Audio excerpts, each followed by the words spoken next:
Oh, Denise. I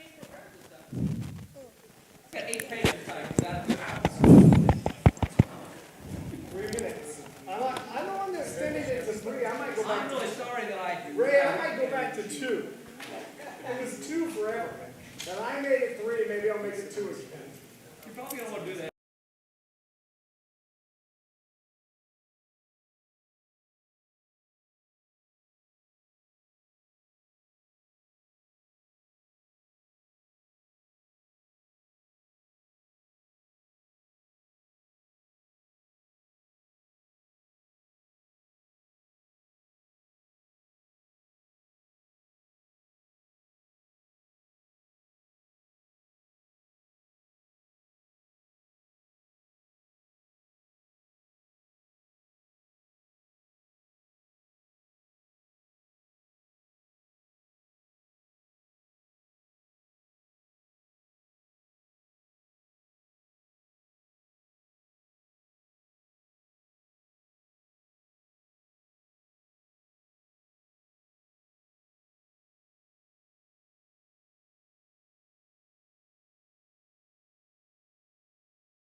Good evening, everyone. We'll go ahead and start the meeting with, call the meeting to order and start with the Pledge of Allegiance.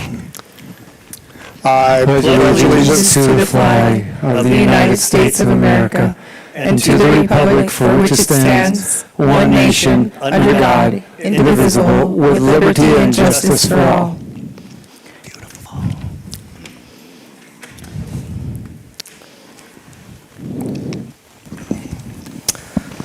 Thank you very much. And I just realized as we were turned around that there's a sorting hat on that cabinet right there from Harry Potter, which is kind of cool. I think we should have meetings in libraries more often.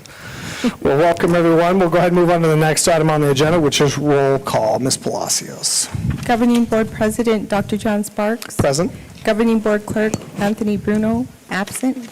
Governing Board Member Amy Petersmark. Present. Governing Board Member Raul Rodriguez. Present. Governing Board Member Denise Reese. Present. District Administration Superintendent Dr. Manuel Valenzuela. Present. Chief Financial Officer Mrs. Lisette Huey. Present. Assistant Superintendent Mrs. Darlene Robinson. Present. Assistant Superintendent Mr. Scott Downs. Here. Thank you very much. We'll go ahead and move on to the next item on the agenda. Item 2, approval of the agenda. Dr. Valenzuela. Yes, sir, Dr. Sparks, members of the board, at this time I'd recommend approval of the agenda as it was revised.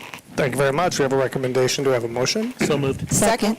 Motion is second. Any further discussion about the approval of the agenda? Seeing no further discussion, all those in favor say aye. Aye. Any opposed, say nay. Next item on the agenda is approval of the minutes. Dr. Valenzuela.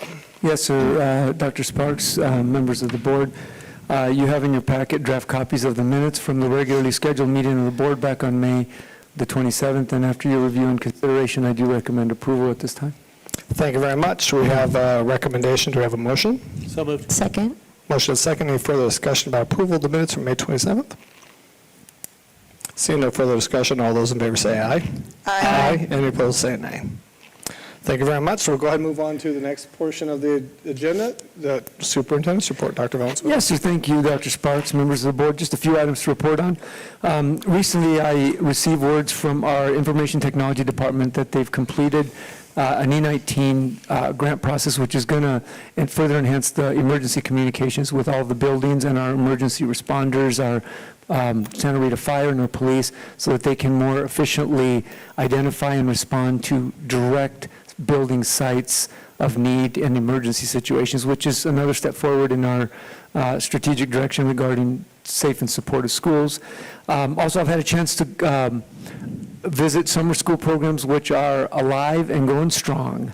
At the Anza Trail School, I think about 100 students are participating in the K-8 summer school program, and it's really neat because it's beyond just the core, beyond the basic level of academic instruction. It's academic instruction at enhanced levels of enrichment and hands-on activities.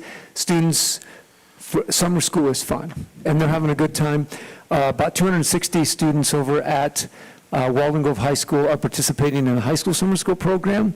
And again, it's very well run, it's smooth, it's nice to see these students making up credits, collecting credits, getting ahead on credits, filling additional slots in their schedule so that they can continue to make progress toward graduation.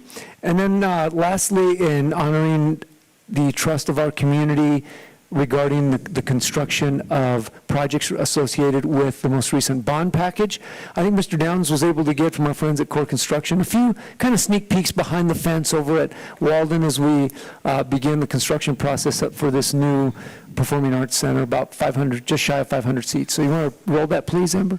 Can you see? Yeah.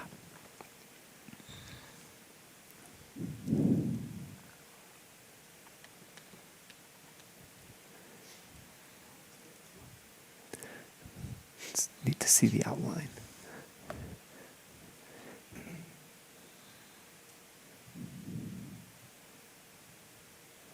And Amber, we don't have to do the whole thing. Just if you just want, maybe just take it up to like 45 seconds or whatever. Currently working on footers, electric, plumbing, and some of the rebar that will be in the footings. So just the foundation, but exciting to see it come to life. Mm-hmm. It is exciting to see it come to life, and yes, sir. And with that, I will conclude my report. Thank you, Dr. Sparks. Thank you very much. We'll go ahead and move on to governing board reports. Ms. Reese. Thank you very much. Mr. Rodriguez. No report. Thank you very much. Mrs. Peterson. Break the trend here. Okay. I just want to say the graduations were phenomenal. I was able to go to all the middle school graduations, and they just were having so much fun. The music playing, and the kids, names were announced, and the cars were decorated, and everybody was having such a great time. So super fun. And of course, the 2 high school graduations, little differences, some things the same, both fantastic. So really great time at all of those. Thank you to everyone who made those possible. It was a lot of fun. And then talking about projects, I was able to go into the Wolf Den the other day, and it looks phenomenal. So I'm not sure if it's like almost finished. It looks like it looks really good. So thank you. That's just, everybody walked in, they're, wow, this looks great. So just passing along, it looks really good. So that's all this evening. Thank you. Thank you very much. And yes, at the end of the day, they all graduated. There you go. Even with differences, yeah. And I will not have a report today because I want to leave as much time as possible for our esteemed Director of Student Services to present on the special education system in our school district. So I'll go ahead and move on to the next item on the agenda. We have no recognitions or awards today, so we'll go ahead and move on to call of the public. Ms. Reese. Consideration and discussion of comments and concerns from the public. Those wishing to address the governing board may do so at this time. All speakers are requested to hold their comments for 3 minutes or less, Any online comments will be entered into the public record. 20 minutes will be allowed for comments. In accordance with the Arizona Open Meeting Law, board members may not respond, comment, or ask questions from speakers regarding issues not on the agenda. Our first speaker this evening is Ray Wardlaw.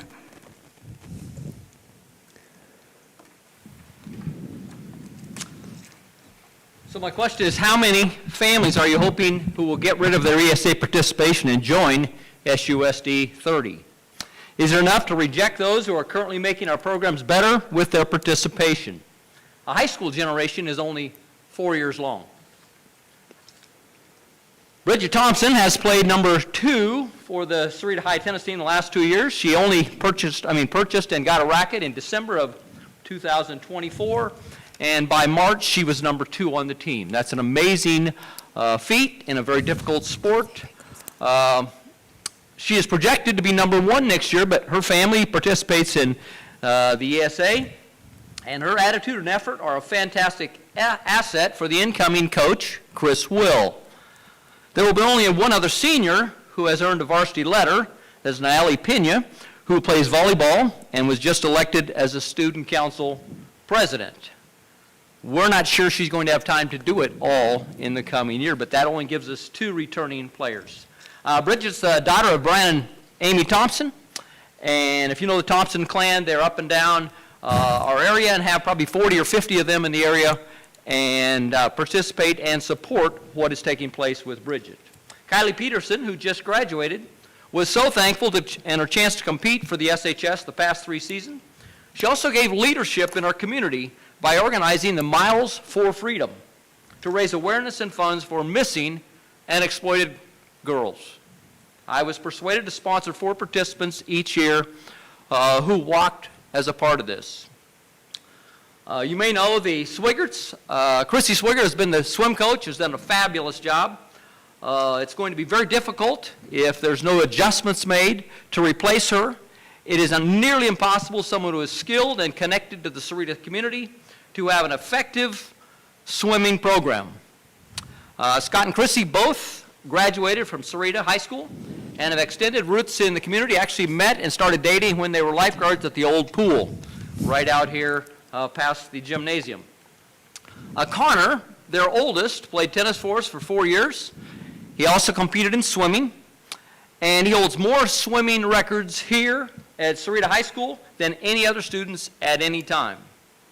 He is now competing for the Air Force. He played tennis, but last year when he graduated, in June he entered basic training, and by August he had completed basic training, but he has now completed 1 year at the Air Force Academy. How many students graduate, give us good publicity, and are participating in Sahuarita High School? There are some other things, but they have a family that also has Laura, who has special needs, and Sahuarita Unified School District is not able to assist them. They also have another son who's coming up. But I'll leave with that for tonight. There are others coming in. I will only come when I'm in town. I have to go help my father-in-law in Nebraska because of a wife passing away. But we want the community to do well, and that includes those who are participating in the Unified School District and those outside of it. Thank you. Noah Sundberg.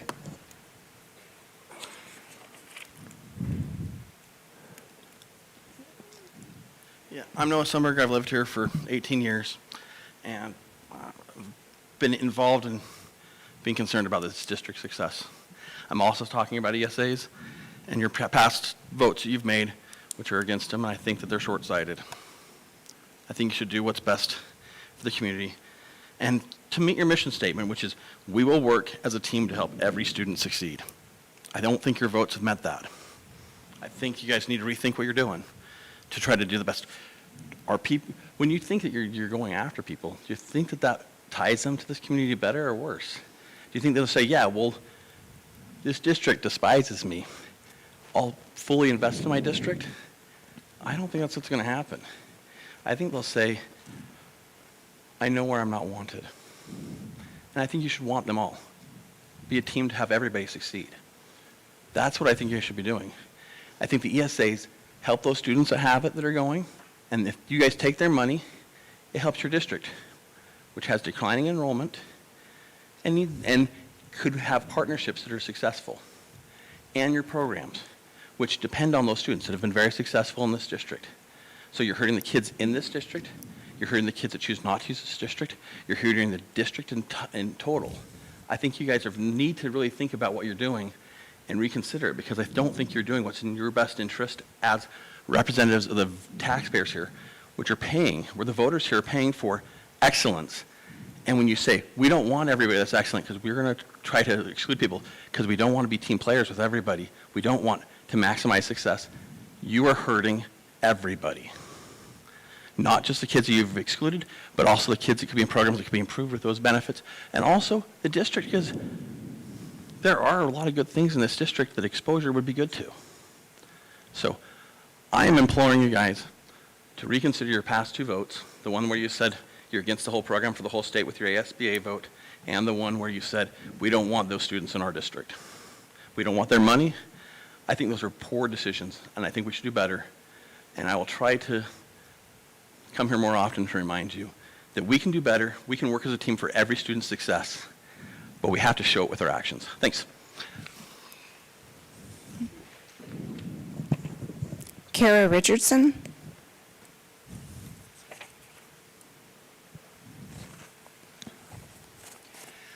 Sorry, I'm going to be a squeaky wheel. I'm here to talk about ESA also. I know every one of the kids you mentioned in your report. They're great kids. They're great kids, and I agree, they're a credit to the community. I wanted to just share with you something that a friend sent to me. This is an official statement from David Rose, the governing board president of Lake Havasu Unified School District. I'm sorry, I don't have a date on this, but they this past year voted that they would partner with ESA families in their community to create opportunities for ESA students to take courses within the district and participate in athletic programs. He went on to say that ESA families are not our enemy, but rather partners in a shared mission of educating and supporting children in our community. Education should not be about division. It should be about creating opportunities, supporting families, and ensuring every child has access to pathways that help them succeed academically, athletically, and personally. And I just want to say that I agree with Mr. Rose. I believe what he's saying is true. Education is not about division. There doesn't have to be an either or. All of you obviously care about children and education and the future of the world, or you wouldn't be here. And so there's a win-win. I know there is. And we can find it. And I would ask you to consider finding that win-win solution. I would be honored to be a part of that solution, were I invited to do so. I hope sincerely that you will consider rethinking this choice. I personally do not have any kind of a vendetta against Sahuarita Public Schools. My reasons for pulling out of the school system are much bigger than that. But in a nutshell, it just wasn't working for my kids. It just wasn't. But that doesn't mean that I'm expecting a handout either.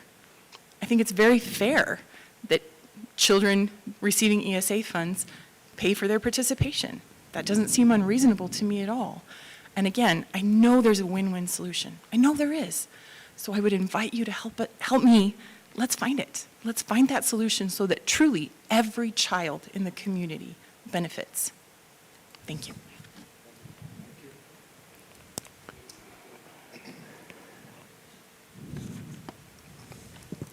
Go ahead and move on to the next item on the agenda. And that item is new business. And new business number 7, we'll start with the Student Services Update. Dr. Valenzuela. Yes, sir. Thank you, Dr. Sparks. Well, as was mentioned, our core mission is working as a team to help every student succeed. And that means student beyond just academics. It means the total student, their safety, their well-being, their health. And I'm grateful for the vision and the commitment and the knowledge of our Senior Student Services Administrator, Jess Beignet, and her team, because as you're going to hear, we've made leaps and bounds of progress in the advancement of this element of our mission and really supporting all of our students. Jess, the floor is yours. Okay, let's hope I will be standing in a few minutes.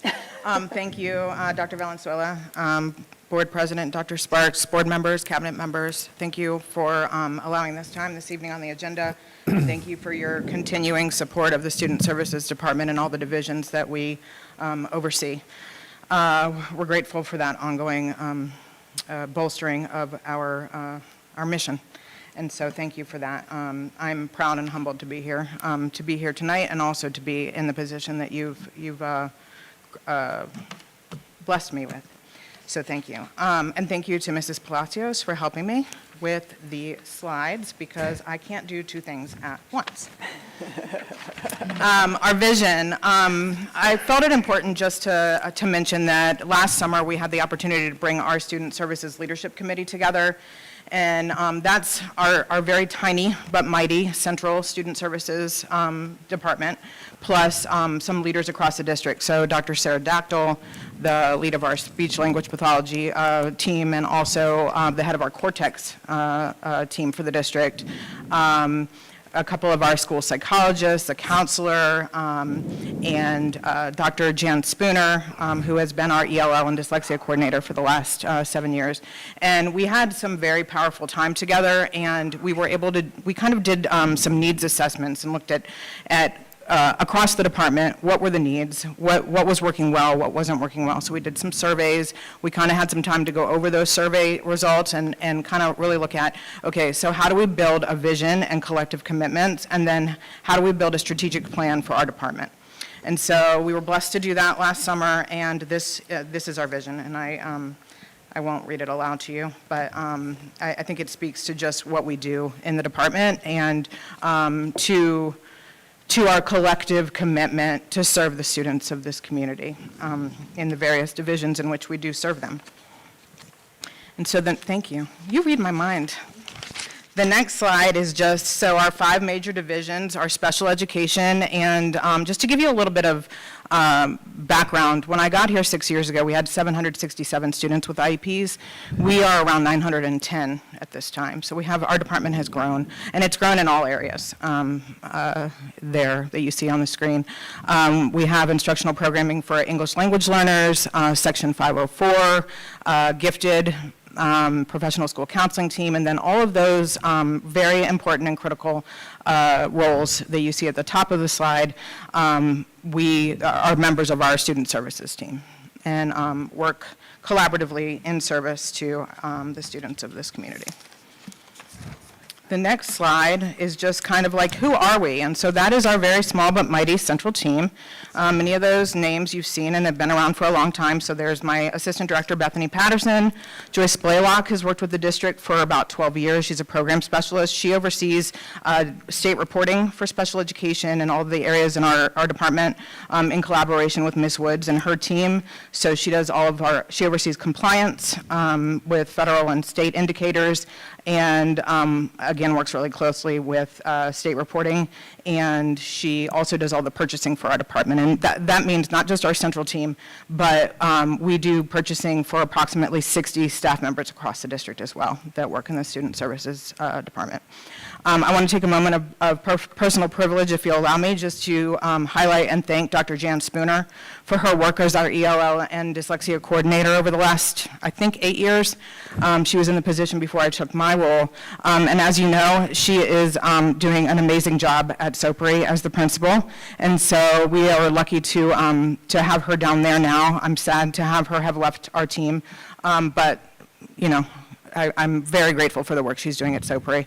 If you have time, it's really worth looking at the literacy and PBIS initiatives that she and her team are working on, and the outcomes that they're seeing already in this short period of time over the last year. But we welcome Sarah Voorhees to our team as our ELL coordinator this coming year. We are blessed to have, and they're in the room with, actually they're behind me now, bolstering me up. Candace Provencio is our behavior specialist. She oversees our very, very extra tiny 2-person behavior education student support team that does wonderful work across the district with supporting teams to build capacity as it pertains to students who might have some unique behaviors that impede access to instruction. We are very fortunate, not very many districts have a board-certified behavior analyst, and Candace has that very deserved distinction. And she's also a master's level special education teacher. And then this year, our team grew just a tiny bit with a grant-funded position, and that is our strategist. Monica Ione is a master's level special education teacher. She's also a Arizona certified master mentor teacher, which, as you see, part of her role is coaching, and she is the one to do it. Highly trained in cognitive coaching and already making a very distinct difference and positive difference across the district. Already have principals calling and saying, as they've done with Candace for years, please send Monica. What do you think about this? Can you come? Can Monica come? Can Candace come? So it's been, she's been a wonderful addition to the team. And in a minute, I'm going to have both of them speak to you a little bit more about some of the work that they are directly overseeing. And then, obviously, we have Marilyn Tyndall, who's worked in our department for a long time, and then Maria Valencia and Sue Vesterdahl. Hopefully, I did not leave anybody out, because that would be terrible. This is just the overarching kind of initiative and purpose of the Student Services Department, and how this came about, Safe and Supportive Schools, is through a continuous needs assessment over the years that I've been here, and just looking at legal trends. So we've been lucky enough to attend the National Special Education Law Conference, which also deals with special education law, 504 law, ADA, and some other things. So through that work, looking at the needs assessment internally with the school district across sites, and then looking at legal trends, we kind of devised that our overarching goal is to keep kids safe and to make sure that they have successful academic and overall outcomes. And that's for all of our students. And so, as you see, we have, and we'll dive a tiny bit deeper into a couple of these things, so I'm just going to mention them very briefly. Discipline solutions, multi-tiered systems of support, multi-tiered behavior supports, which we actually are in a 3-year grant with ADE right now on, which is a pretty unique thing that Candace is going to talk to you for a second about.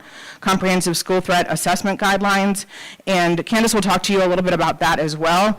We're very lucky that we were able to send Candace Provencio and 2 of our social workers, Lee Berkey and Ocean Atterbury, to become trainers of trainers.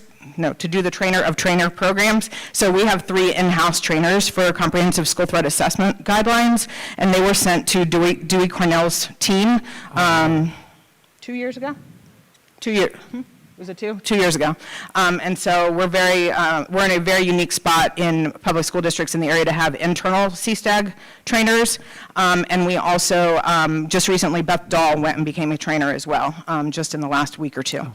So we're also in partnership with Sergeant Justina Janes from the Pima County Sheriff's Department, and we attend those regional safety meetings as well.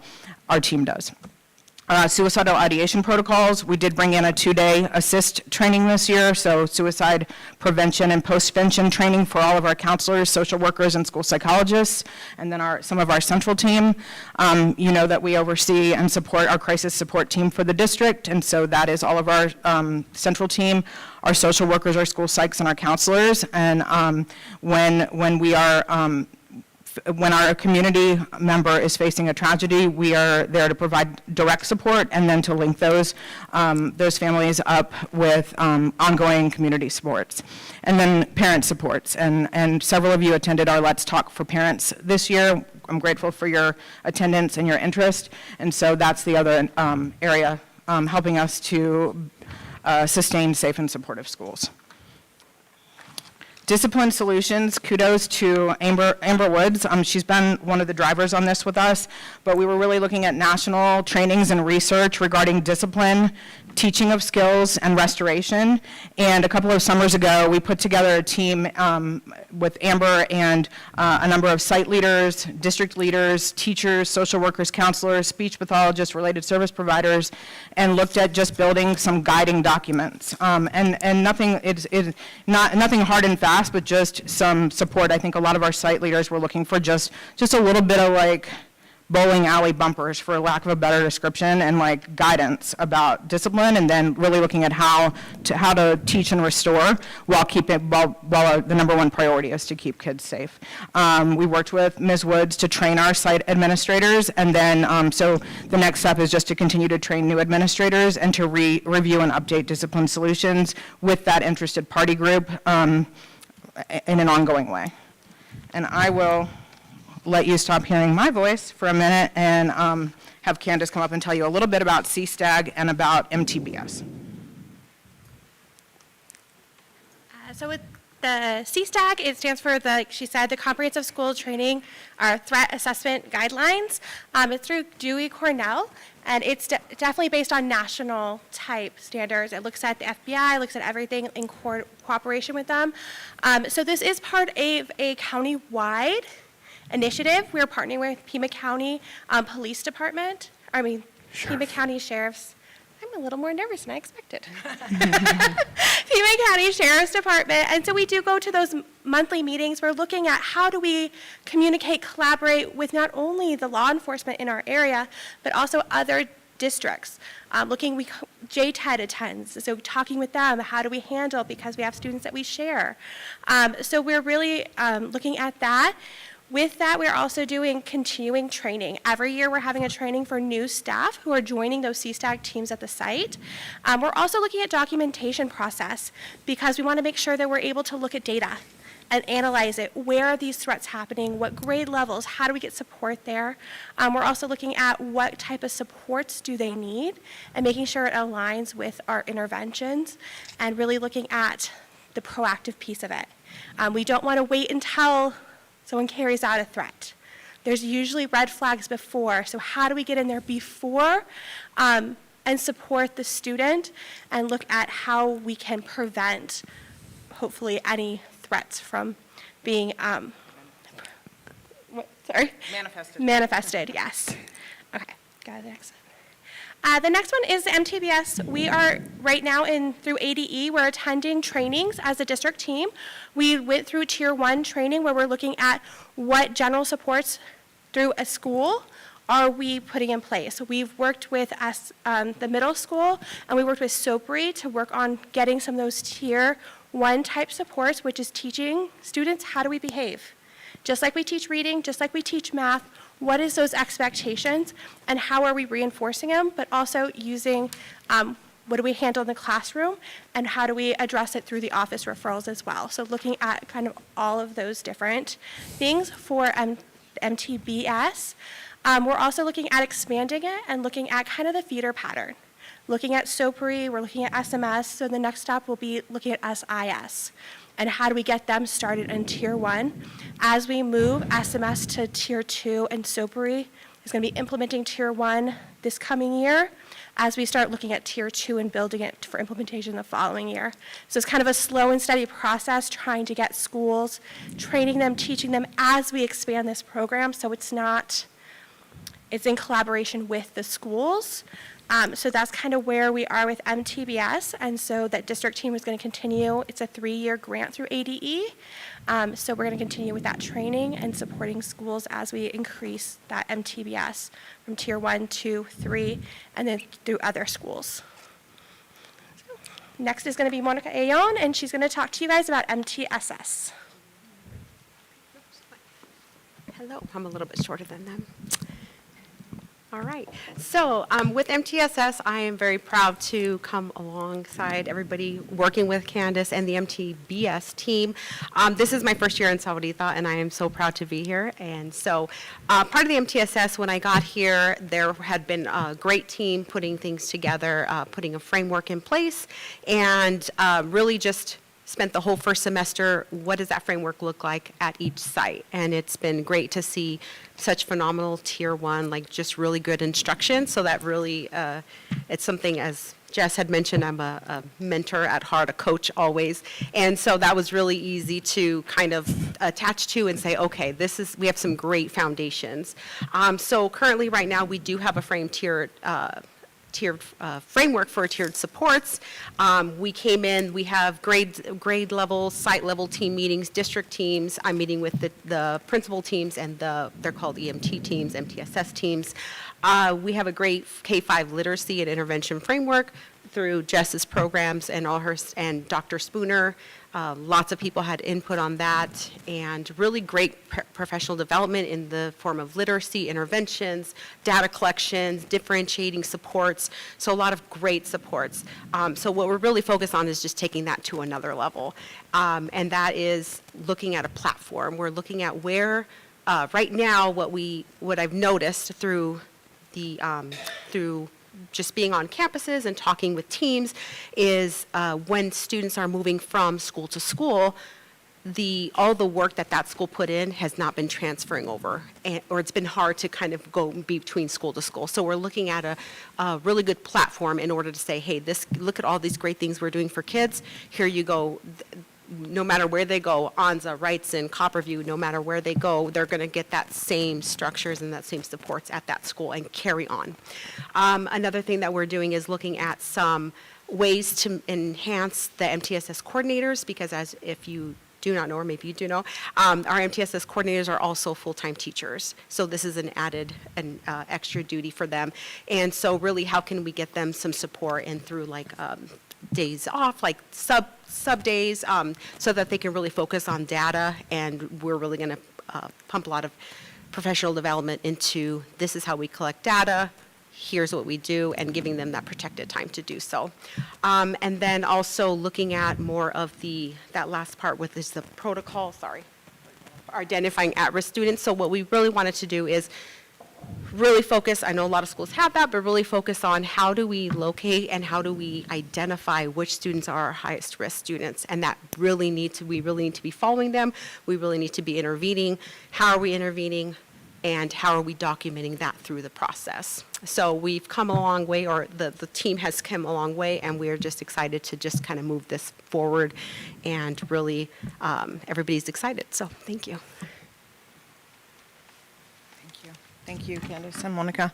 And the platform, actually, IEP Pro is the system we use for our IEPs and our 504s, and they have an MTSS division, so we'll be starting to use that, as Monica referenced here, in the next month or two. The next slide is a personal moment of pride for me, I guess. We created about 2 years ago a student services instructional leadership academy, and I'm very, very proud of it and very grateful for the support of the cabinet members to this whole crazy idea that I had, and grateful to all of my team members that have helped bring it to fruition. But it's a quarterly instructional leadership academy for our site leaders. And so once a quarter, we've been able to partner with experts from the University of Arizona, other community experts, and these are some of the topics, just a few of them, not all of the topics, but suicide and grief, highly leveraged practices in special education, disciplinary removals, legal issues, concussion protocols, and so on. So just very proud of this. We're actually doing an instructional leadership academy for 8 assistant principals and new principals, or at least one new principal, I think, tomorrow and next Thursday. So we have been doing this strictly with principals for the last year and a little over a year and a half. And so we are now going to be doing it with our assistant principals tomorrow and next Thursday. We're lucky enough to have our attorneys from Deacon Sini coming in, and a number of other guest speakers, Dr. Rebecca Hartzell from the university, and some other internal experts as well. So very proud of that work, very grateful for the support for that work, and very grateful that even though it's not required, every single person shows up and stays, even if it's just for the lunch we serve. So, and let's see, I just wanted to give you kind of like an idea of other things that our department does on a day-to-day basis. And this is not comprehensive, but just, we've been doing Let's Talk for Students for several years. This year we added Let's Talk for Parents. Again, thank you to those of you who came and supported. We had a really great response from families that did attend, and so we have some ideas for the future. We do all of these things. We moved to a grant with ADE to do universal gifted screening. So we started that this past year through that grant with ADE. We have our behavior team. We have dyslexia screeners. So just a variety of different things that I'm not sure if everybody always knows that we're kind of behind the scenes doing, and very grateful to be able to do that work. So just wanted to highlight a few of those things tonight.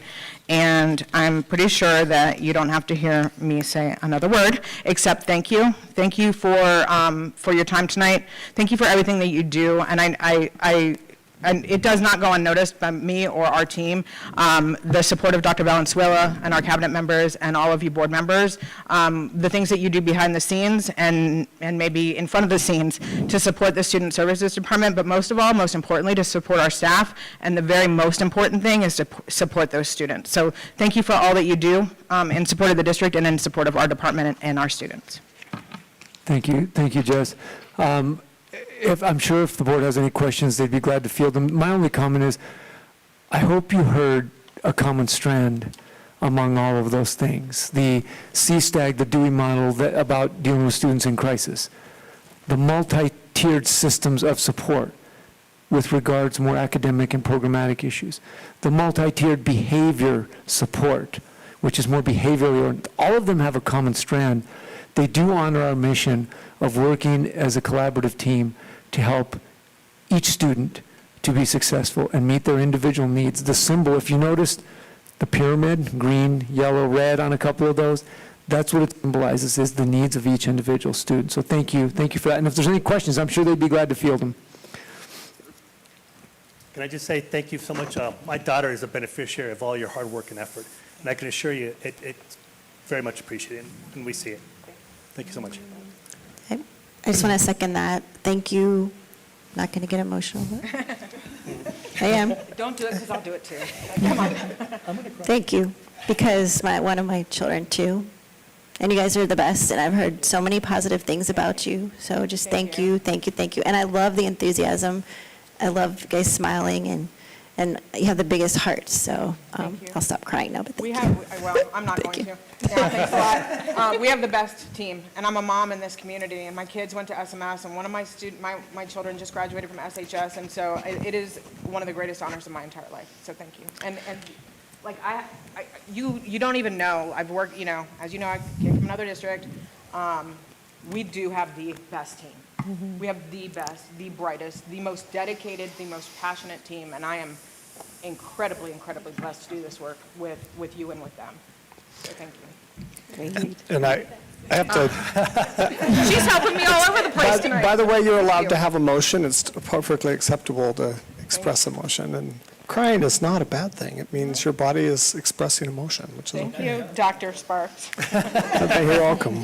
And, I think, as I listened to your presentation today, I think from my perspective, I look back, I think Sahuarita Unified School District has a history of excellence in many things, and one of the first districts to fully implement the Project Aspire system for many years, and when that had met its kind of evolutionary path, and the heavy lift that Mrs. Sherry Biomi did to transition us out of that system into the extended resources system, and now with you on board, and I have seen consistent, regular, steady, outstanding growth and structure within our system, and that no system is perfect. I regularly speak to parents about that. Like, we have to recognize that no system is perfect, but we have to try to work within that system, help it to meet as many people's needs as possible. And I can tell you that a while ago, a few years ago, when we implemented the CSTAG program, I started telling parents when they were in my office, and like, hey, we have a long-term hearing next week. What do we do? Well, I said, well, ask for a CSTAG.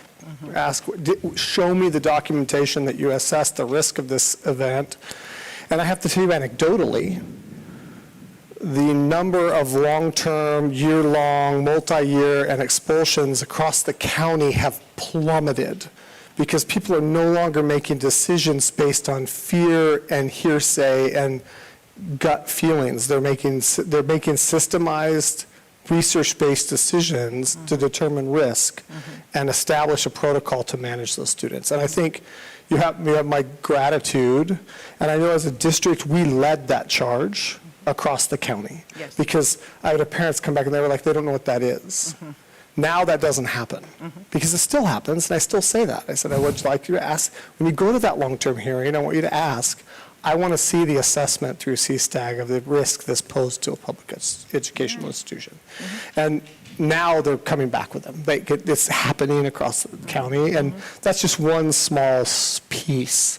And I think I appreciate, and I hear regularly from outside of our district, that we are looked upon favorably across the county and the state for the effort you and your team are putting in, and I really do appreciate that, to help children with a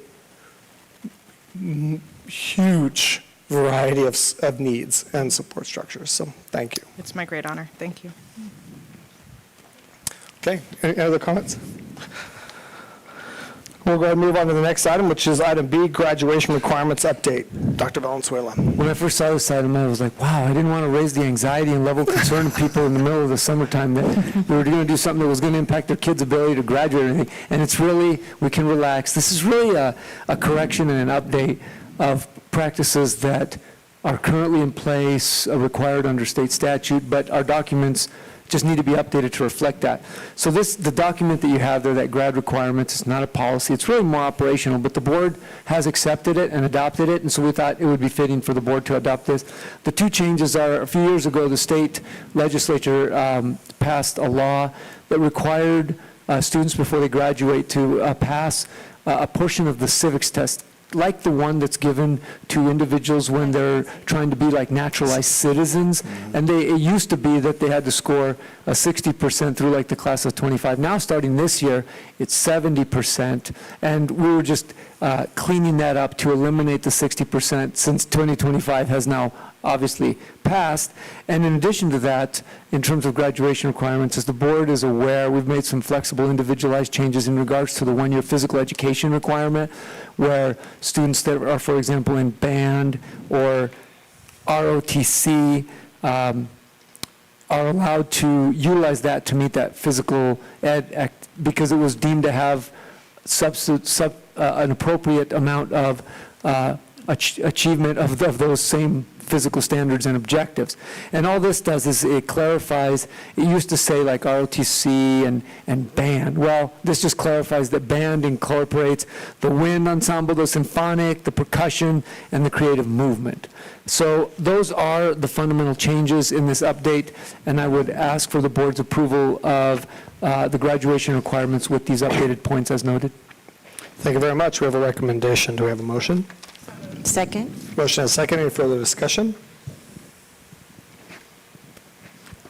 I think I'd just like to, point out that the marching band criteria, wind ensemble, symphonic band, and percussion studies, they only get to count one semester a year. That is during the marching season. But they don't get to count when they're doing concert season. Right. So I think that should be just so the public knows that you're not counting that spring program. Although this year they did a lot of marching because they're going to Philadelphia. But, normally they don't march in the spring. They only march in the fall. And if anybody's been in marching band and done band camp in the third week of July before school starts in 108-degree weather, they work out a lot and sweat and get and do a lot of physical activity. So I just think that was important to point out. It's that pretty physical. It's the A, and it points it out. A, wind ensemble, A. It's the first half of the year, but I think it's important for people to know that. So.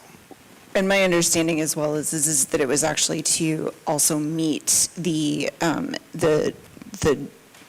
notation of 3 down there was also to make sure that it matched the school catalogs for both high schools as well. So it's supposed to match the catalogs now so that there's no confusion when you have a parent looking at graduation requirements and then the courses that their kids are trying to register for, that this is what counts for PE when they're going through that registration Ms. Reese, process. you're exactly right. We're just trying to align the information on all sides. And just since you brought it up, Dr. Sparks, I would mention that one of our high school bands, specifically Sahuarita High School, is preparing to march. I heard 3 miles. Is 3 miles? 2 miles? Officially 2.41. 2.41 miles down the streets of Philadelphia in America's birthday parade. So that sounds like physical standards to me. Yes, it is. Yes. In humid and in uniform. In uniform, in the heat. And performing. And my daughter would say, blowing, Yep. kicking, hitting. And my daughter would say, holding a horn up, marching 2.5 miles and playing is definitely physical, and she's a competitive dancer, so I think that, it's work. So, any further discussion?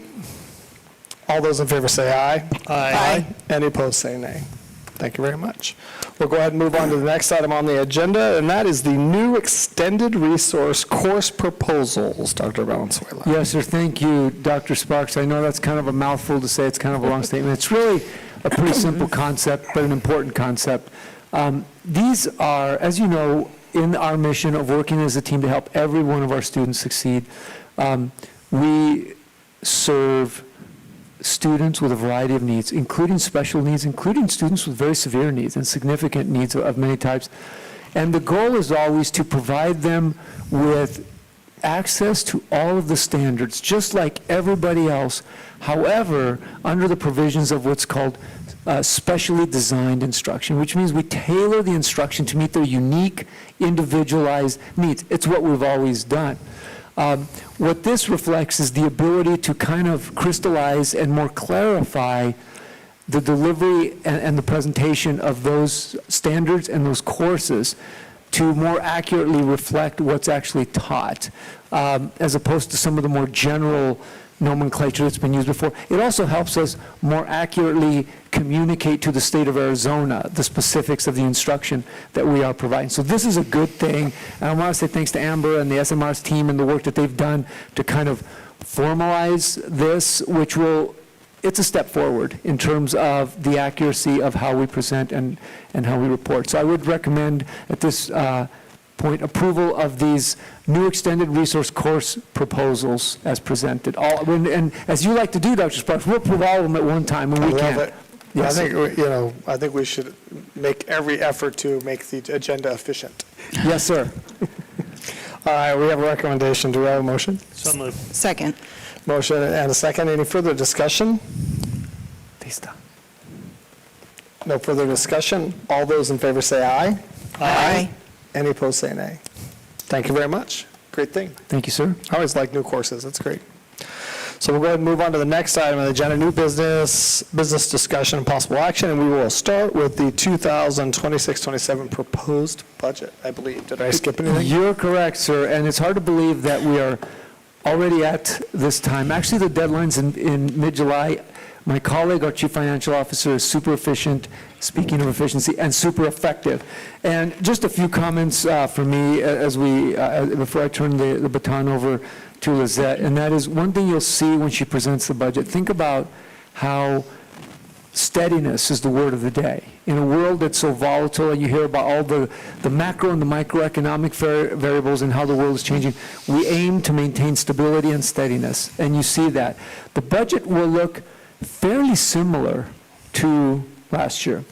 The other thing is we always try and take a very conservative approach. We are called to be good stewards of the public's trust and the public's dollar.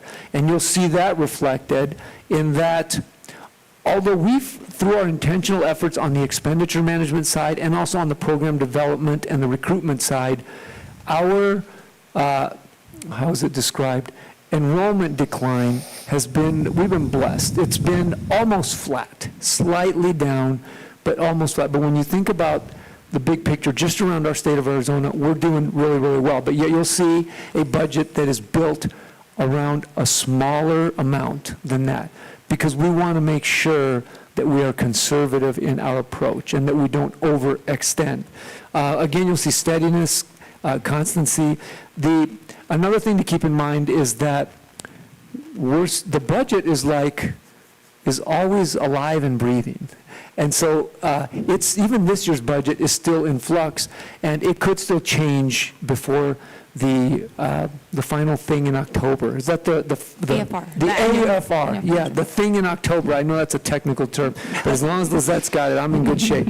And so this assumes that, but this situation assumes, and please fix me if I get this wrong, Lizette, this assumes, I guess you'd call it the worst case scenario, in that this assumes that all of the encumbrances that we still have we're going to have to pay off. Now, sometimes we're able to capture some of those because they don't always get spent, and we'll see the reflection of that in October. And with that, I'll turn it over to Lisette to really tell you the substantive details. Lisette. Thank you so much, Dr. Valenzuela. Dr. Sparks, members of the board, district administration, and community. Tonight, like Dr. Valenzuela mentioned, you did a good job, by the way. Did I? Yes, you did. You trained me well, Lisette. You can just, no, I'm kidding. You can just move forward. I'm kidding. Tonight, I bring forth the conservative proposed budget for fiscal 27. And again, just a reminder that, like Dr. Valenzuela mentioned, it is a breathing document throughout the year, and sometimes we have multiple years that we're juggling all at once. In this case, just keep in mind that with any budget, we have the opportunity to revise at any time. And so the majority of our budget is based off of current year funding. I say majority because not all of that is current year funding. So I'll go ahead and start with, like we always do, we always have our current fiscal year and our prior budget. In this case, because it's prior year, we have them side by side. So we have a fiscal year 26 revised budget on one side, and on the left side of the screen is the fiscal 27 proposed budget. So I'll start with our maintenance and operation. It's often referred to as M&O, or our general fund. And so we'll start with that. We have the projected, again, just projecting with some conservativeness, projected ADF of a decline of 4%. So our base level. Our transportation limit remains the same. And so our revenue control limit does include our inflation of 2%. Again, the budget hasn't been closed, but we can assume that that we'll receive some inflation of 2%. So the revenue control limit is that I'm proposing is $44,345,408. Additionally, we're able to add adjustments to our M&O budget. And I can't say this enough, and I know I'm not alone when we say we're extremely, extremely grateful for our override. And that is based off of prior year. So you can see how it's a little bit confusing, but the calculation is based off of a prior year ADM, and that is $6,396,553. At this time, I'm not projecting any other adjustments. Last year, we did have a one-time fiscal year 26 free and reduced allocation. I'm not proposing at this time just because, again, the budget's not set. Those are unknowns, and we can always add it later like we did last year. So with our maintenance and override, we also have our energy and water savings fund, and that, again, just comes off the top. It's a payment for our solar and our energy efficient water savings. And so with that, it takes our total to M&O allocation of an additional M&O allocation of $5,124,376. Again, like Dr. Valenzuela mentioned, we can only project our carry forward at this time. And again, I'm just taking off what we haven't spent at this point. When the budget closes, and the budget does not close officially, all bills are not paid until the end of August. And so officially, once we're done with that, then we start with the annual financial report, and then I can give you firm numbers in October. Traditionally, we are able to revise in December. Again, throughout the year, you can do it at any time. But in our case, traditionally, we've always done it in May to collect any residual. Next, we'll go, do we have any questions at this time for maintenance and operation? Next, we'll go over our district additional assistance, also known as DAA. So our fiscal year proposed budget includes a revenue control limit. Again, this is prior year ADM. So you always hear the talk of current year. This is another calculation that's done off of prior year, and we know what that prior year is. So this will probably remain pretty much the same. I don't see a big difference from the proposed to a revised in May. And so with that, we get to, our allocation is $3,551,366. Once again, we are in a great community where we have a great support from our community for our capital override. And again, that's $1 million, and that's just a flat amount. It's not a percentage. some school districts do percentages on capital outlay. Our district has traditionally always kept the $1 million. And again, the DAA is used for furniture, equipment, technology, maintenance of buildings, things of that nature. So it comes in handy, and we're very grateful.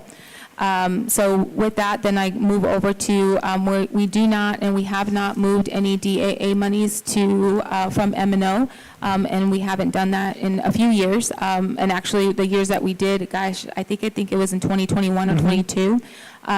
They was moved back. So again, just being conservative. But at this time, we don't have any DAA moving from our M&O. And any other adjustments, I'm not going to include at this time any one-time supplements from the state. Also, we don't add in our interest for the prior year, just because, again, that's not known at this time. And that brings our total DA allocation with carry forward of $6,755,768. And with that, I'm happy to answer any questions that you may have. Any questions for Ms. Lisette about the proposed budget? Again, I think her comments to me reinforced some of those themes that I felt is steady, balanced, conservative, resourceful, which allows us to weather storms in these times where storms are frankly possible. And it's just good practice in general. So any other comments or questions? If there are none, I would recommend approval of the proposed budget at this time. So we have a recommendation. Do we have a motion? So moved. Second. Motion and second. Any further discussion? Include truth and taxation, the adjacent ways. I think Is that embedded in I there? Okay. appreciate the annual effort to be conservative with our financial status and capacity. And I think this last week I was at the Summer Leadership Institute with ASBA, and there was a conversation about budgeting. And there's a flurry of conversation right now around the state about that concept of what is carry forward. And there's, in the great halls of the state legislature, there's some individuals who would like to try to forcefully sweep that money back into the state budget. And I mean, that's analogous to basically saying you can't have a savings account and sweep that money and have no methodology or system or structure to fix the $1.6 million chiller that breaks. Or, you know, I don't think people recognize that we have items that we manage and operate that are in the millions of dollars in costs. And so I'm glad that we always do that. We always have a healthy carry forward. Thank you. But that also shows carry forward often is it's not renewable money. It's savings account. It is literally a savings account. One-time monies. It's one-time monies. And I think we have an individual in the community that continues to talk about moving DA money to moving money back and forth. And I'm like, that was in 21 and we actually didn't use it. And paid it back. It was a budgeting, coverage activity. And, I think as I look at this, I'm grateful that I hope we don't have a 4% decline in enrollment. But contrary to popular belief, it was another thing that the same statistician we used to kind of look at our information spoke at the Summer Leadership Institute. And it's not, school districts are not losing people to these other forms of education. And there's a lot of concepts people feel that way or think that's what's happening, and we're upset about that.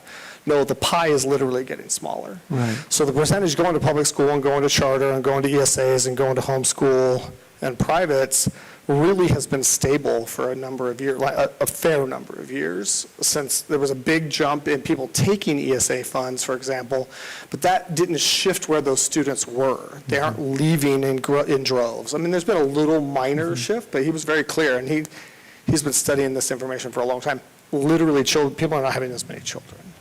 And so the pie is getting smaller. And so I think it's wise to prepare for that. While our area may be flat, I think 4% is really conservative. According to the demographer, we're not going to be that low, but at the same time, I think it's wise to take that step and say, we only expect 1%, or 2%, but let's take 4% just to be careful, because it could happen. There are other areas in our state that are experiencing that decline. We have other districts shutting schools, and not just like one. We're talking systems are shutting 6, 8, 9 schools. mostly in areas that those schools have been there for a long time, and there's very, very little child load in that, population in those areas. But I think I appreciate that. And so I say some of these things, like wax strong about budgets sometimes, or wax long about budgets, because I think it's important for people to hear it and understand that the budget is set on real dollars, but then also there are things going on in the state where we may not know what these real dollars are because of the state budget process. We may not know for a while longer, sometimes a couple more months. Oh, yeah. And who knows, I think the sweeping of people's carry forward has been shut down. I think people realize that's not a state pocket of funds. That's what they were trying to treat it, because the state has these little pockets of funds that they can, as part of the general budget, can move around. That's already been distributed to an entity, sub-entity or sub-district of the state. You can't pull that back, right? But anyway, sorry, I'll stop But I also talking. think that we have a responsibility to our district because we don't have, to apply, if something happens to some of our aging buildings, we have to apply for those state grants. Yes. And again, they call them state grants. We don't get those monies like we used to. And so if, like you said, if a chiller breaks or something really bad, we have to be prepared for that. We do. And where our students don't feel that it doesn't affect our students in a negative way. Yeah, And well, we so- can fix it. Absolutely. Because the process, and I think a lot of people don't realize that process. They don't realize that if we have a building that's aging or breaking or fallen apart, that we have to go apply, I hate that they call it grants, because it's not a grant. It's their responsibility under the state constitution to provide a free, as nearly free as possible, appropriate public education. That's in the Constitution, and they just won the lawsuit saying that the distribution of these funds needs to be repaired. Of course, it's been appealed, but yes. The example of our ACs, look at ANZA. So we were told that we were approved, but we literally just got the funding like a week ago. Yeah. And so, How long did it take? over a year. Over a year. Yeah, And absolutely. then they approved it, gave us money, we started spending money on a building, and they said, oh, whoa, we're going to pull that back. Right. And they had to ultimately pay, I think, for their portion that we had done. Yes. But even after it's been approved, it can be pulled back sometimes. Absolutely. So- So we have to be prepared. And that's why and people are like, why do you have all that money? Because of that. Like, Our obligation is to our community and to make sure that no matter what storms come upon us, we will weather the storms and deliver the services to the students that we are called to serve. We were able to weather the COVID storm because we were able to have money reserved to take care of and sustain a 10% loss in enrollment at that time. And I think people don't realize, the people living here, our enrollment drop was markedly higher Right. than most other districts in the county.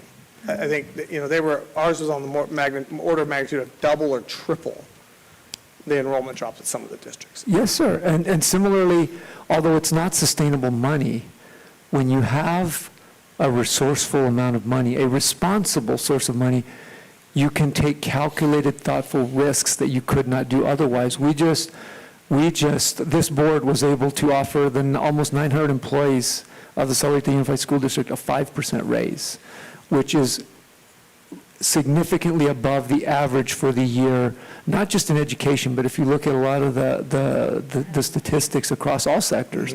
And you've got to be resourceful and responsible. And I think one of the greatest ways you do that is under one of the premises of American public school education, which is local control, which is all of you. So I thank you for that. Thank you. And I apologize, maybe my fellow board members, sometimes I talk a lot about this, but I think this is fiduciarily, this is our primary duty, is the budget and where those funds are spent and how they're spent and how we utilize them as a subunit of the state. Yes, sir. Well, and the reality too is that school funding is probably the most convoluted mess of stuff. And so even if you're used to running a household budget, you're generally not used to having to dip into different buckets in order which to make up that household budget. And the reality is that school funding is ridiculously complicated. It would be, you have a job and an S corp and a great grandmother that gives you money occasionally, and you have a random savings account that rolls into effect every 3 years, and you might be able to get some money out of it. Like it's a very diverse funding profile. Yeah. I don't think people realize. I think all the state just gives you money. That's not how it works. Okay, sorry. John. Thank you. Any further discussion? Sorry, after I waxed poetic there for a while. Thank you. All right, all those in favor say aye. Aye. Any opposed, say nay. Thank you very much. We'll move on to the next item on the agenda, Truth in Taxation. Dr. Valenzuela. Truth in taxation notice. This is a required legal element that takes place when a governing board pursues the possibility of assessing a primary property tax. It's a fairly common thing. It has very specific objectives. This tax, often referred to as adjacent ways, has very specific purpose. We talked about beautiful new performing arts theaters and beautiful new buildings and CTE wings in high schools and new parking lots and things that we're building because we're growing. And so that requires building roads, access roads, fire lanes, utilities, pulling utilities to those sites. So it's very, very restrictive. It's very specific. It's also overseen by the State Facilities District, which I still call the School Facilities Board. So do I. And so I just want to stress that. And this pertains to a notice, which is what my recommendation in your pending approval will grant is the ability to put a notice in the paper. So let people know. You need to be transparent about this. I would just say, in consultation with my colleague here, Mrs. Huey, that this amount, I think the notice says $600,000 to again improve roads and access ways, is already in the proposed budget. It's also already considered in whatever school secondary tax rates, or this one's primary. This one's a, Yes, primary. But it is already considered in the calculation of the projected school tax rate. So it's not anything else in terms of that school tax rate. It's already considered. So we have included it in anything Yes. else we have put out Yes. for upcoming in taxation. Yeah, correct. And then this year for fiscal '26 that we're in, last year, the board approved 1.5, and this time it's 600,000. Yeah, so it's a lot less, so I just wanted to stress that. But what I'm asking you, what I'm recommending to you this evening is that you approve the truth in taxation notification, and this will authorize Mrs. Huey to take the necessary steps in terms of publicly giving notice, publicly advertising the actual truth in taxation issue, which is this adjacent ways levy. So that is my recommendation. Okay, thank you very much. We have a recommendation. Do we have a motion? So moved. Second. Motion and second. Any further discussion? Seeing no further discussion, all those in favor say aye. Aye. Any opposed, say nay. Thank you very much. We'll go ahead and move on to the next item on the agenda, which is the Arizona School Alliance of Workers' Compensation Contract Renewal.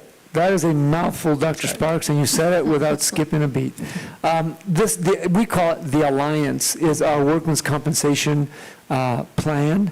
As all of us know and all of us deal in the world of insurance in one way or another, even if it's on a personal level, this is our workman's comp plan, and it's basically the algorithm, the model is based on our total payroll. And as our payroll grows modestly, the premium grows correspondingly. Just in case you're curious, last year the bill was about $290,000. This year, the proposal and my recommendation is your approval of this renewal for $329,380. That is my recommendation. Thank you very much. We have a recommendation. Do we have a motion? So moved. Second. Motion and second. Any further discussion about workman's compensation? Contract. Okay, seeing no further discussion, all those in favor say aye. Aye. Any opposed, say nay. Thank you very much. We'll go ahead and move on to the Arizona School Risk Retention Trust Renewal. We're getting good at Another these. mouthful, yes, sir, Dr. Sparks, and you also understand why we affectionately refer to this as the trust. So this is our liability insurance. When you think about the magnitude, the facilities, the growth, and the tremendous responsibility which we have, this is an important risk management element of what we do. I will say, just out of the gate, it's an increase, but relative to the insurance world right now, it's a relatively modest increase, because what I would just share for you to think about is they use the term expanded coverage. I really bring it home locally. We just opened a brand-new $11 million wing at Walden Grove High School that now is under coverage. It's an asset that has to be covered. We have 7 new classrooms at Wrightson Ridge. We're getting ready to build this brand-new auditorium, performing arts theater. So you can understand that the more you got and the more you insure, the more they're going to charge you. Just like when you get a second car, your insurance is going to go up. And speaking of cars, it does also include buses and vehicles and things like that. Also, think about the cost of just construction. We're trying to, like, Scott, we need to build this stuff as fast as we can because again, we're part of a more global, broader context, but for multiple reasons, construction costs keep going up. And so you have to consider the cost of like fixing things if something, heaven forbid, burns or something or breaks. You also got to think about aging facilities and, like just again with your own car, fixing an old car sometimes can be as expensive, and costly as fixing a newer one, So, and then not to mention inflation and all the economic factors. So I say that backdrop just as a testimony to the work that we do proactively to develop a relationship with the trust, to participate in their incentive programs, their training programs that give us discounts. Across the state, the number of the whole pool increase was about like 10%. Ours is less than 5%. So, and I would say that this is the kind of the part that it's not like the neon lights of what we do. It's, that's the teaching, learning, the success of our students. But it is an important part. And I will say that in terms of when we need them, when something comes up, they're professional, they are thorough, they give us good and responsive service. Would you agree, Lizette? I agree. Lizette deals with them most of the time. Again, the recommended renewal for fiscal year 26-27 is $879,697. Again, it's an increase of just under 5%, 4.77. Yes, sir. Now I would recommend approval as presented. Thank you very much. We have a recommendation. Do we have a motion? So moved. Second. Motion recommend and second. Do we have any further discussion? I want to add that I think it's funny because this comes in the, if you all live in your homes and you get a housing policy, you get this sheet that breaks everything. We get the exact same thing for the district. It's just 3 pages long and has a lot of big numbers on it. Right. But it's the same as you get for your house. Like it's just, but it covers us. And I think as much as I'm irritated and irritable sometimes with the trust in their foyer into policy services and that they're now evidently charging for, but so sometimes I'm irritated at the trust, but as a whole, they do really good work in the state, and they're easy to work with. Parents tell me they've had to deal with the trust, that they're very straightforward, they're just good at their jobs. They're a system. They're not the flashy, silvery, shiny part. They're the stuff that goes on behind the scenes. Yeah. And I know we had a band group in our program. This is a good example. We're told at a high school in Phoenix, oh yeah, go practice right there. And they even asked, did you turn all the sprinklers off? And they're like, yes, they're all off. And of course, the sprinklers came on and destroyed $80,000 worth of equipment. And of course, the trust just paid it. There was no arguing. And I remember the principal. I can remember just the principal was in sheer terror almost. And the assistant principal, I'm like, don't worry, we're both trust schools. I happen to know their trust was a trust school. I'm like, we'll just take care of it. We'll just submit. You submit, we'll submit, it'll be taken care of. And I think that also reminds me that we send these cars and trucks and vehicles and white vans and short vans and buses and trailers all over our nation, and this is what covers that. So, Yes, sir. That is correct. all right, any further discussion besides my waxing poetic about the... I just think it's important because this is, I think, I actually have done this most of the time I've been president, right? Like, Yes, sir. I tend to expand because I think it's important that it's on public record, it's on video, like why we do these things and that they exist and that they cost money. So I think you're kind of a teacher at heart, Dr. Sparks. maybe.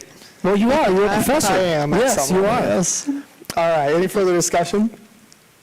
All right, all those in favor say aye. Aye. Any opposed say nay. All right, thank you very much. We'll go ahead and move on to the next item on the agenda, which is policy revision, IKF, graduation requirements, first reading. Dr. Valenzuela. Our quest is always for continuous improvement, total quality. It's a quest that never ends.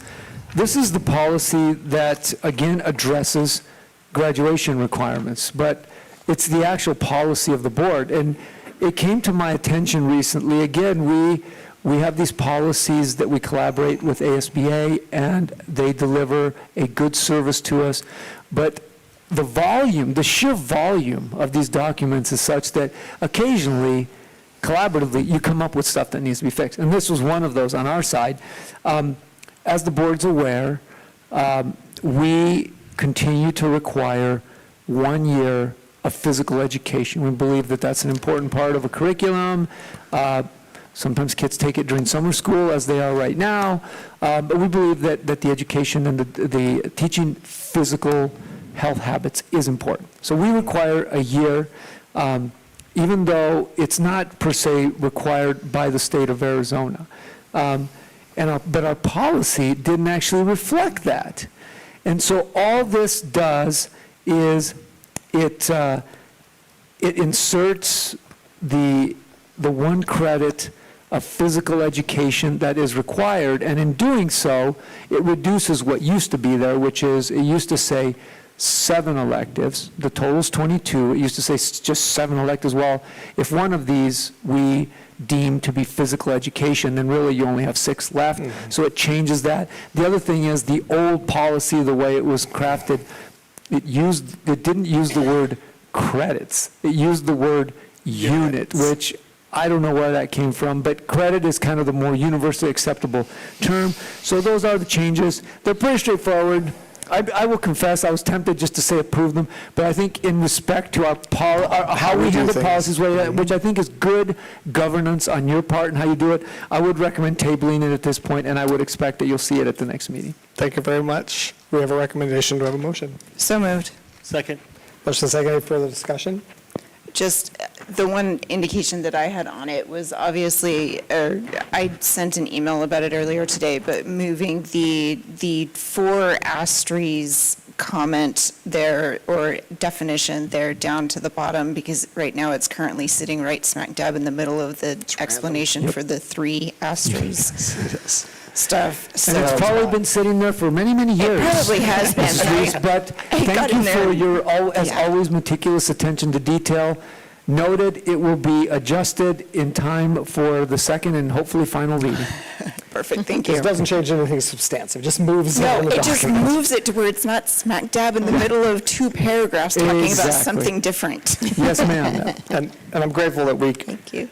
have always, since I've been here, followed the same policy and process. I think that, as you said, sound good governance. It's just, people know what to expect. We don't pull policies on and approve them on the first meeting. It's just something we've never done. Never done it. And I think I've been here 12 years, so that's kind of a long time, and I think it's a good practice. I think it speaks to the health and the professionalism of this board, so I thank you. Thank you very much. Any further discussion?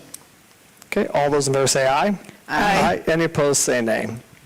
Thank you very much. We'll go ahead and move on to the consent agenda. Dr. Valenzuela. Yes, sir. And as is very common, you have a list of items that have been deemed to be consent and can be approved in one comprehensive motion. And at this time, I do recommend approval of the consent agenda in its entirety. Thank you very much. We have a recommendation. We have a motion.